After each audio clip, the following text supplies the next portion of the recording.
John साहब अस्सलाम वालेकुम, ईद मुबारक। बड़ी मुफस्सल आज आपने बातचीत की मतीन हैदर GTV से। एक तो ये बताइए कि लास्ट वीक 10 डेज में DGMI, DG military operations, DG ISI chief justice of Pakistan से मिले, उनके चैम्बर में बड़ी मुफस्सल मुलाकात हुई।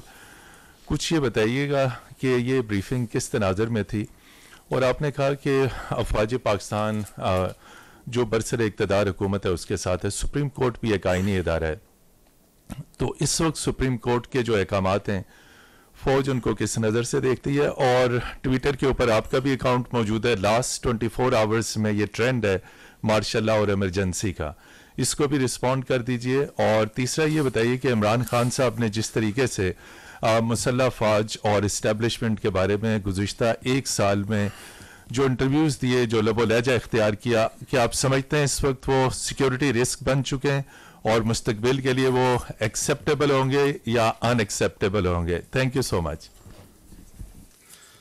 आपने 4 पार्ट्स किए हैं। आई थिंक फर्स्ट टाइम मुझे ज़रूरत पड़ रहा है मैं कार्ड पे लिखूं कि क्योंकि 4 क्वेश्चन। पहली बात तो ये है कि आपके चारों सवाल सियासी हैं और इस पर मैं जो तज़िया करूँगा सियासी है। और मैं आपसे पहले अर्ज़ कर चुका हूँ कि अफवाज पाकिस्तान और कौम और मुल्क के ये मफाद में नहीं है कि अफवाज पाकिस्तान को सियासत के ऊपर के अंदर डाला जाए, ठीक है ना। तो ये that is the over arching जिस पे आप भी एग्री करते हैं, हम सब एग्री करते हैं कि ये अवाम के मफाद में नहीं है। किसी भी मुल्क के अंदर जो अफवाज सियासत या कि एक मज़हब या एक ख़ास मसलक या एक फ़िरके की तरफ तवज्जो हो जाए, उसके ख़िलाफ़ हो जाए, तो वह इंतशार ही फैलता है, ठीक है। सुप्रीम कोर्ट ऑफ पाकिस्तान में जो बातचीत हुई है वो बातचीत जो सी है, वो अगर वो ओपन बातचीत होनी होती, अगर वो ओपन होनी होती तो उसको ओपन ही किया जाता, ठीक है ना। तो वो वहाँ पे जो बातचीत हुई है किसी वजह से वो मुअज़्ज़िज़ जो हमारे जज हैं, चीफ जस्टिस हैं, उनके और अदारों के दरमियान हुई है, ठीक। जहाँ तक आपने बात की है आपका उसमें सवाल क्या है? कंफ्यूजन है कि ईद के बाद मुल्क में इमरजेंसी प्लस लग रही है या मार्शल लॉ का कोई नफाज हो रहा है। हमें तो कोई ऐसा नहीं लग रहा है, लेकिन अगर कोई इस किस्म की चीज़ें सोशल मीडिया पे ये चीज़ सामने आ रही है तो इसको डिस्पेल कर दीजिए कि आया ऐसी कोई चीज़ है या नहीं है। देखिए मैं पहले भी अर्ज़ किया है कि सोशल मीडिया में आए रोज़ वहाँ पे मैंने बात की थी आर्म फोर्सेस की, उनके अहदेदारान के बारे में। ये मैंने बात की थी कि उनके बारे में आए रोज़ बेबुनियाद बग़ैर किसी जवाज़ के सुबह और शाम चेहरे और बग़ैर चेहरे के नामी और बेनामी अकाउंट से एक तवातर से एक प्रोपेगेंडा जारी है। अब ये आप मुअज़्ज़िज़ लोगों पे है, जो इतने तजर्बाकार लोग हैं पाकिस्तान के अवाम है, कि वो उसको किस तरीके से देखते हैं।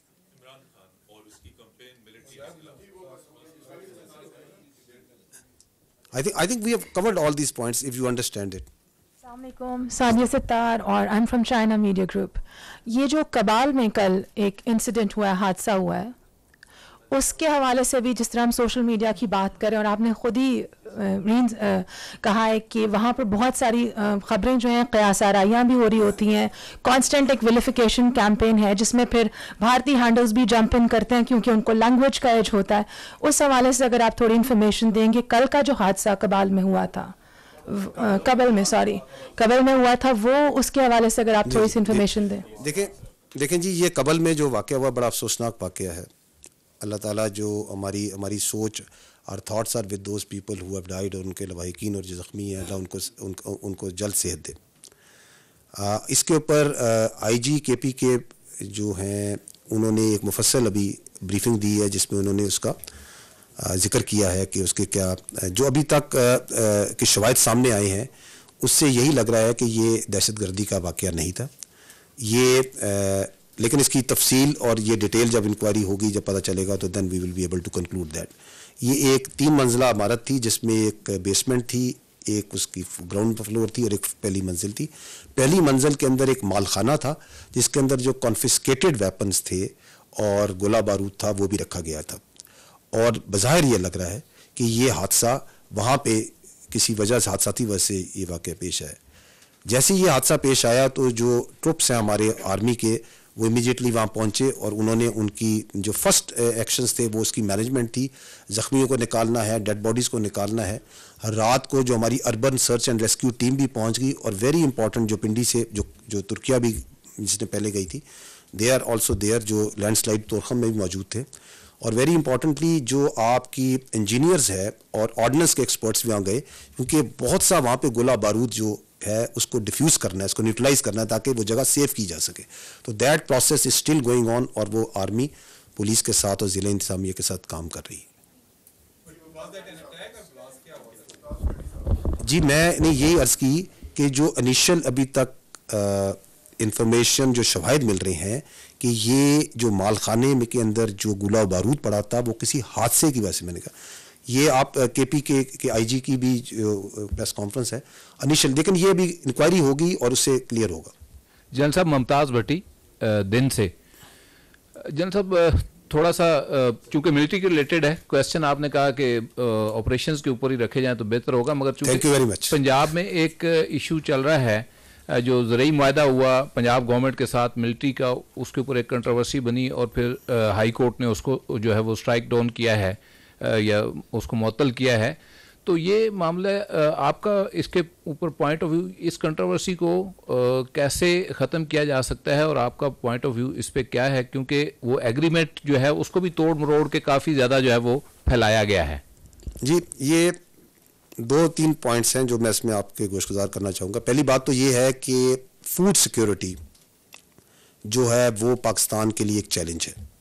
बढ़ती हुई आबादी के साथ, क्लाइमेटिक चेंजेस के साथ, ये हम सब के लिए चैलेंज है। पाकिस्तान एक ज़रई मुल्क है और अगर आप देखें तो बाकी तरक्की याफ्ता, तरक्की पजीर ममालिक में भी वहाँ पे भी उनकी अफवाज को उनकी हुकूमतों ने किसी ना किसी तरीके से ज़राअत के शोबे में इम्प्रूवमेंट लाने के लिए इस्तेमाल किया है।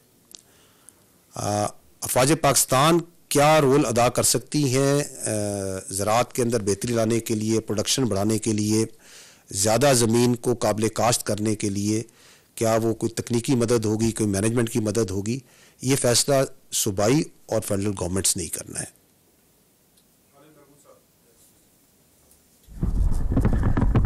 जनरल साहब, खालिद महमूद, एक्सप्रेस न्यूज़ से। जनरल साहब, मेरा सवाल गैर सियासी है। एक पाकिस्तान में प्रोजेक्ट चल रहा है एक तवील अरसे से सी पैक का, गैर मुल्की सरमायाकारी से। इस प्रोजेक्ट को गाहे बगाहे टारगेट किया जाता है मुख्तलिफ दुश्मन ममालिक की जानिब से। दासू के वाक़यात होते हैं, ग्वादर है, बलूचिस्तान के कुछ इलाकों में। इसका सिक्योरिटी लेवल अब क्या है? क्या जो चाइनीज़ कंपनियां हैं, गवर्नमेंट है, वो पाकिस्तान की जो सिक्योरिटी मुहैया की जा रही है उससे मुतमिन है? और ख़ासकर जो दासू के जैसे इलाके में इंजीनियर्स और वहाँ पर जो उनके कारकुन मौजूद हैं, उनको मजहबी रंग भी दिया जा रहा है उनकी मौजूदगी के हवाले से। क्या कमेंट करेंगे इसके ऊपर आप? देखिए जी, चाइनीज़ की जो हमारे चाइनीज़ भाई हैं उनकी जो सिक्योरिटी है वो हमारी टॉप प्रायोरिटी है और हुकूमत पाकिस्तान बिलखुसूस पाकिस्तान फ़ौज के लिए ये इंतहाई हसास और अहम मामला है। सीपैक प्रोजेक्ट्स की जो सिक्योरिटी है उसके हवाले से कोई नाखुशगवार वाक़या पेश नहीं आया और चाइनीज़ भी उससे मुतमईन है।